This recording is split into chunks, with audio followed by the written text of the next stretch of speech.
Hi friends. तर बाळ आत्ताशी झोपले. आत्ता वाजलेले आहेत 12:30.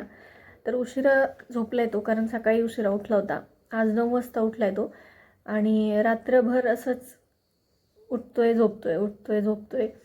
म्हणजे रात्री व्यवस्थित झोपलेला नाही आणि त्यामुळेच मग तो सकाळी उशिरा उठला आहे आणि आत्ताही उशिरा झोपला आहे. त्यामुळे माझा बराचसा अभ्यास म्हणजे तसं लेखी त्याला पाहता पाहता मी व्हिडिओ वगैरे ऐकत असते साईडला, जरी नाही झोपला तरी.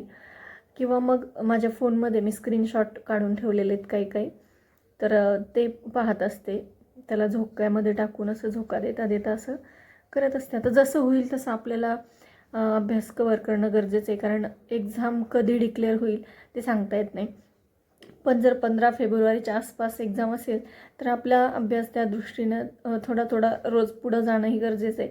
तिथे तर एक्झाम पुढे गेली तरी आपल्यासाठी चांगलंच आहे. आपल्यासारख्या गृहिणींना वेळ जास्त मिळेल अभ्यास करायला, कारण की सिलेबस एवढा वास्ट आहे, विषय एवढे आहेत. त्यामुळे आपलं कोणता विषय वाचावा आणि कोणता मागे ठेवावा असा आपल्यासमोर प्रश्न पडत असतो आणि कसा अभ्यास करावा तेही समजत नाही.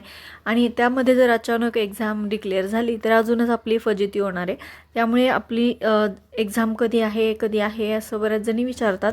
परंतु काय होतं आहे ना, की एक्झामबद्दल कोणालाच खरं काही सांगता येत नाही आहे. यूट्यूबवरती बरेच व्हिडिओ येतात की एक्झाम डेटबद्दल अपडेट वगैरे वगैरे, पण ते काही खरं नाही आहे.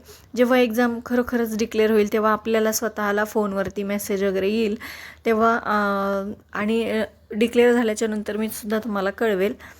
तर जोपर्यंत ऑफिशियल नोटिफिकेशन येत नाही ICDSचं तोपर्यंत काही खरं नाही. पण तरी आपण लक्षात ठेवूयात की समजा फेबमध्ये होऊ शकते, या दृष्टिकोनातून आपण अभ्यास करूया. आणि त्यानंतर एका ताईचं काल कमेंट होती की कट ऑफ कितीचा लागेल.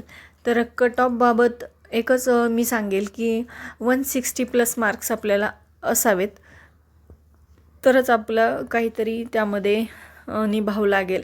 कारण की आपल्याला कॉम्पिटिशनसाठी आहेत, MPSCचे स्टुडंट्स आहेत, त्याचबरोबर बऱ्याचशा मुली अनमॅरिड आहेत किंवा मग त्यांच्याकडे भरपूर जास्त वेळ आहे अभ्यास करायला, असे सुद्धा विद्यार्थिनी आहेत.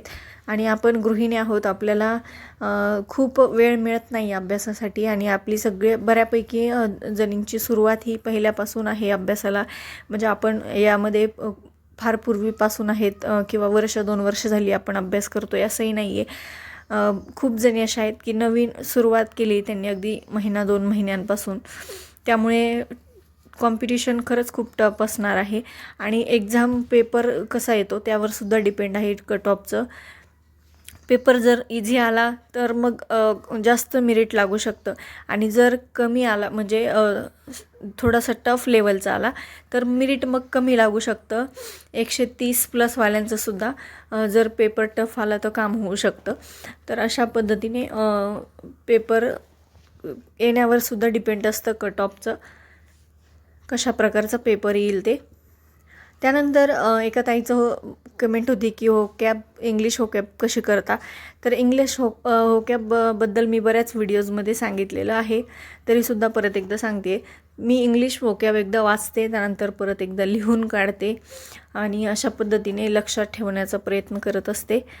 त्यानंतर मॅथ्स रिझनिंग माझ्याकडे कोणतं बुक आहे त्याबद्दल विचारणा झाली होती. एकदा मी सेपरेट त्याचा व्हिडिओ बनवलेला आहे. तरीसुद्धा बऱ्याच जणी रोज प्रश्न असतोच की तुमच्याकडे या विषयासाठी कोणतं बुक आहे वगैरे. तर असू द्या, त्यांच्यासाठी सांगते. मॅथ्सचं माझ्याकडे कोकिळा प्रकाशन आणि चैताली प्रकाशनची बुक आहेत.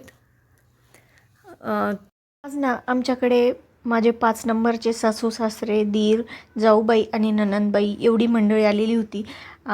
तर ते ना अष्टविनायक दर्शन करत होते. आणि इथे रायगडमध्ये 2 आहेत, तर आम्ही तिथून जवळच आहोत राहायला, त्यामुळे ते इकडे आलेले होते आमच्याकडे आम्हाला भेटायला. तर आज त्यांची ॲनिव्हर्सरी पण होती, जाऊबाई आणि दिरांची. तर तीसुद्धा आम्ही सेलिब्रेट केलेली आहे आणि खूप बरं वाटलं ते आले तर. पण माझा अभ्यास मात्र माझा तेवढा बुडालेला आहे, पण हरकत नाही. हे मीटअप्स वगैरे सुद्धा खूप गरजेचे असतात.